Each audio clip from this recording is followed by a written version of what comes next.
नमस्कार. Saroj cooking world मराठीमध्ये आपलं स्वागत आहे. आता सणावाराला आपल्याकडे वेगवेगळ्या प्रकारचे गोड पदार्थ बनवले जातात. तर आमच्याकडे माझी काकी गोव्याची असल्यामुळे हा पदार्थ नेहमी बनवायची. हा एक तांदळापासून बनणाऱ्या खिरीचा प्रकार आहे. चला तर मग आपण बघूया. तर आपल्याला किती माणसांसाठी हवी त्याच्यासाठी आपण तांदूळ घालायचे. तर ही खीर आहे ना, ही 8 माणसांना पुरेल एवढी खीर आहे. तर त्याच्यासाठी मी 1 वाटी तांदूळ घेतलेत. इथे मी बासमती तांदूळ चांगला स्वच्छ 3-4 पाण्याने धुवून भिजत घातला. तुम्ही इथे कोणताही तांदूळ वापरू शकता. अर्धा तास भिजवून आपल्याला त्याचं पाणी नंतर काढून टाकायचं आहे आणि आपण पुढची तयारी करायची. 1 नारळाचं दूध काढून घ्यायचं आहे आपल्याला. जाड आणि पातळ असं वेगवेगळं काढायचं. आधी जाड काढून घ्यायचं, नंतर पातळ काढून घ्यायचं. नंतर त्याच्यात घालण्यासाठी आपल्याला इथे थोडंसं साजूक तूप लागणार आहे, 1-2 चमचे. अर्धा वाटी गूळ लागणार आहे. तुम्ही याच्यात आवडीप्रमाणे गोड घालू शकता. गोडात थोडंसं मीठ, वेलची, जायफळ आणि असल्यास ड्रायफ्रूट्स घाला. इथे आपण असं पसरट भांडं घेतले, ते गरम करायला ठेवले आणि काजू आणि बदाम भाजण्यासाठी आपल्याला थोडंसं तूप घालून ते फ्राय करून घ्यायचे आहेत. त्याच्या आधी आपण हे तांदूळ मिक्सरला वाटून घ्यायचे आहेत. त्यात तांदूळ वाटताना अजिबात जास्त पाणी वापरायचं नाही. फक्त अर्धा पेला पाणी मी इथे घेतलं आहे, तेच मी याच्यात वापरणार आहे. आता मी एकदा वाटून घेते, नंतर पुन्हा एकदा आपल्याला असं झाल्यावर त्याच्यात मीठ घालून पुन्हा ते उरलेलं पाणी घालून जाडसर असं वाटून घ्यायचं आहे. कुठेही जास्त पाणी वापरायचं नाही. या पद्धतीने त्याची कन्सिस्टन्सी पिठाची असायला हवी. असं पीठ ते पडलं पाहिजे. तर आता आपलंही वाटून झालं. एका भांड्यात आपण काढून घेऊया. गॅसवर मी कढलं गरम करत ठेवलं. त्याच्यात काजू बदामाचे तुकडे मी जराशे तुपावर फ्राय करून घेणार आहे. कढलं तापल्यावर लगेचच आपल्याला गॅस बंद करायचं आहे. ते आपोआप त्या तुपामध्ये गुलाबीसर रंगावर भाजले जातील. जास्त कुठेही ओर त्याला फ्राय करायचं नाही, मग जळकट वास येतो. खिरीत वगैरे आपण असं घातलं ना का ते जळकट असा वास येतो. म्हणून लगेचच तापलं तूप ना की लगेच गॅस बंद करून टाकायचा. आता मी भाजून घेतलं आहे, फ्राय करून घेतलं. आता बाजूला ठेवून देते. कढल्यामध्ये जास्त तूप वापरू नका. तर इथे मी एक कढई गॅसवर गरम करत ठेवली आहे. त्या कढईमध्ये या मापाने आपण ज्याने दूध घेणार आहोत ना, त्याच मापाने आपण 1 ग्लास पाणी घातलेलं आहे. आणि आता पाणी गरम झालं की आपल्याला त्याच्यात हे गूळ घालून घ्यायचं आहे चिरलेला. तर तुम्ही गोड तुमच्या आवडीप्रमाणे करा. जास्त गोड पण ही खीर बरी लागत नाही. तेवढा गूळ ह्या खिरीला पुरेसा आहे, कारण व्यवस्थित अशी गोड झालेली होती ही खीर. तर आता गूळ हा पाण्यात चांगला विरघळून घ्यायचा आहे. आणि जर घाण असली तर हे तुम्ही गाळून घ्यायचं आहे. हे जर पाणी असतं ना ते गाळून घ्यायचं आहे. पण मी आमचा गूळ व्यवस्थित होता म्हणून मी काही गाळायचा प्रयत्न केला नाही. तर अशा प्रकारे हे आपण विरघळून घेऊया.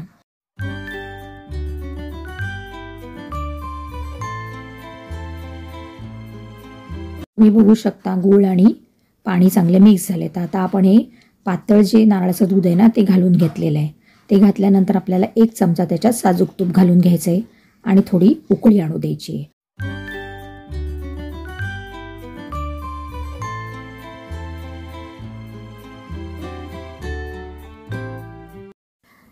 आता आपलं पाणी आणि गुळाचं पाणी गरम होतं आहे. म्हणजे नारळाचं दूध टाकलेलं ते आपण दुसऱ्या वेळेला काढलेलं दूध टाकलेलं आहे आणि ते जाड आहे ना ते आपल्याला नंतर टाकायचं आहे. ते इथे आपण आता पीठ घेतलेलं आहे. पीठ जरा असं खालीवर करून घ्यायचं. हे मिश्रण जरा ढवळून घ्यायचं. गॅसची फ्लेम आपल्याला लोच ठेवायची आहे. आणि हे ढवळून घेतल्यावर आपल्याला आता काय करायचं आहे, तर एक अशा प्रकारचा झारा घ्यायचा आहे. झारा घेतला ना का तो असा पाण्यात बुडून घ्यायचा आहे पहिल्या प्रथम, जेणेकरून त्याला हे पीठ चिकटणार नाही. आणि झाऱ्यावरती आपल्याला हे चमचाभर असं डावभर असं मिश्रण घालून घ्यायचं आहे. आणि ते मिश्रण घातलं ना का आपण जसं बुंदी पाडतो ना त्या प्रकारे आपल्याला हे पाडून घ्यायचं आहे. बुंदी आणि शेव याचं मिश्रण जसं असतं ना त्या प्रकारे हे पडले जातात त्या पाण्यामध्ये. आणि ते नारळाचं दूध आणि तूप घातल्यामुळे सेपरेट होतात, कुठेही एकमेकाला चिटकत नाहीत. त्यामुळे असे आपण घालत जायचे व्यवस्थित. अशा प्रकारे तुम्ही बघू शकता. पण इथे थोडी वाफ येते आणि चांगल्या प्रकारे ते त्याच्यात शिजले जातात आणि वरती येतात नंतर. तर अशा पद्धतीने आपण हे खिरीचा प्रकार हाच करणार आहोत. तर माझी काकी हा प्रकार करायची, अतिशय सुंदर लागायचा. आम्ही लहानपणी आवडीने खायचो. तर त्या खिरीचं नाव मला माहीत नाही आहे. कोणाला माहिती असेल तर त्यांनी नक्की मला सांगा. तर ही तांदळाचीच प्रकारची खीर आहे. तांदळाचीच भिजवून तांदूळ वगैरे आपण करतो ना त्या प्रकारचीच, फक्त जरासा काहीतरी वेगळा प्रकार. आणखीन खूप वेगवेगळ्या प्रकारच्या खिरीचे प्रकार आहेत. कारण माझी आई मालवणची आणि माझी काकी गोव्याची, आणि ते दोन्ही मिळून दोघीजणी हे असे प्रकार करायचे छान छान गणपतीकडे. आमच्याकडे 10 दिवस गणपती असायचा. तर आता इथे ना चांगली उकळी फुटलेली आहे आणि ते आता सेपरेट व्हायला लागलेले आहेत. आपण जे टाकलेले ना थेंब ते म्हणजे बुंदी तांदळाच्या पिठाची, ते अशा पद्धतीने थोडं थोडं घालून घेतलं ना तरी चालतं. अगदी एक वाटीभर जरी पडले ना तरी खूप भरपूर अशी ही खीर तयार होते. तर एकदा या पद्धतीने ही नक्की ट्राय करा. अगदी सोपी पद्धत आहे आणि इतकी सुंदर लागते ना, म्हणजे ही नॉनव्हेजवरती जरी तुम्ही खाल्लीत ना माशावरती वगैरे तरी तुम्हाला काही त्रास होणार नाही. कारण आपण दुधाचे प्रकार असतात ते मासे वगैरे खाल्ल्यावर खायला, म्हणजे दूध आणि फिश असं खात नाहीत ना, तर ही नॉनव्हेजवरती खाल्ली तरी चालते खीर. आणि सणावाराला तर बनवली तर अतिउत्तम. अगदी भरपूर होते, भरपूर माणसांना पुरते. काही जास्त खर्च नाही आहे, फक्त 1-2 नारळ लागतील जशी माणसं असतील तशी.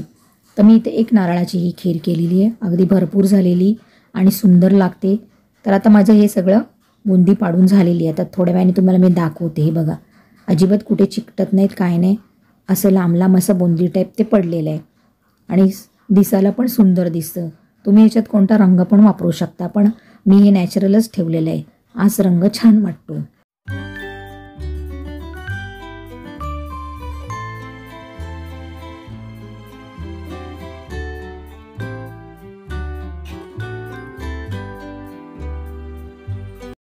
तर तुम्ही बघू शकता ही आपली बुंदी कशी दिसते ती.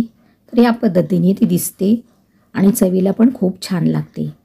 तर आता याच्यात आपण पुढचे पदार्थ घालून घेऊया. हे बघा, हे तुम्हाला दाखवण्यासाठी मी चमच्याने असं करत आहे.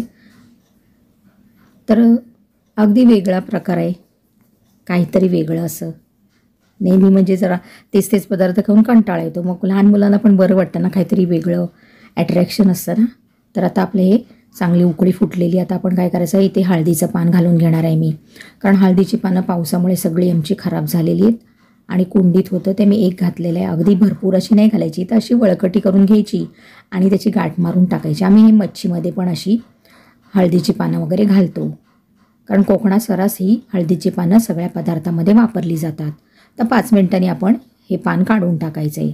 उकळी फुटली की काढून टाकूया आपण आता.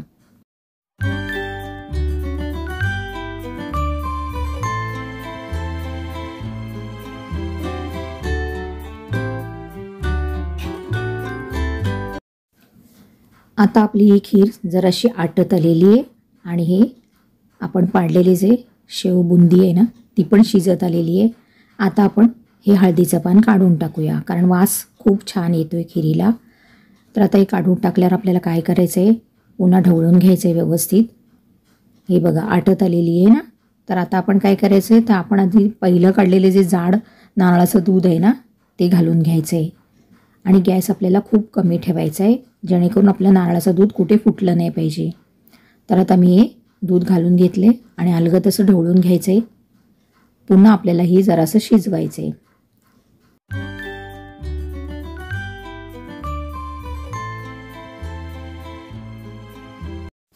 तर तुम्ही इथे बघू शकता किती अशी लांब लांब असं शेवेसारखं हे पडलेलं आहे त्याच्यामध्ये आणि संपूर्ण असे सेपरेट आहेत, ते अजिबात कुठे एकमेकाला चिकटलेले नाहीत.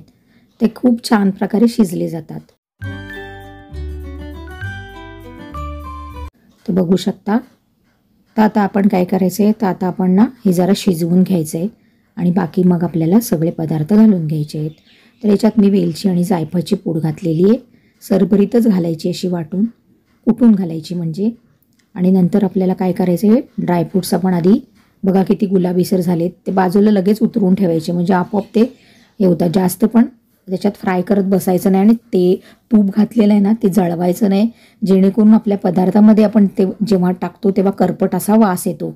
म्हणून कुठेही कधीही काजू बदाम असे परतवले ना तुपावरती का ते जास्त परतवायचे नाहीत, म्हणजे गुलाबीसर व्हायच्या आधीच काढायचे. ते आपोआप आतल्या त्या टेम्परेचरनी होतात व्यवस्थित. तर आता आपण काजू बदाम वेलची जायफळ घालून घेतलं आहे. थोडा वेळ अगदी ठेवायची, अगदी 5 मिनटं ठेवायची आणि आपण आता गॅस बंद करून टाकायचा आहे. तुम्ही बघू शकता ही नंतर ना थंड झाल्यावर खूप जाड अशी खीर बनली जाते. तर बघू शकता हळूहळू आपली खीर आता जाड होत आलेली आहे. तर मी इथे थोडंसं केशर घालणार आहे.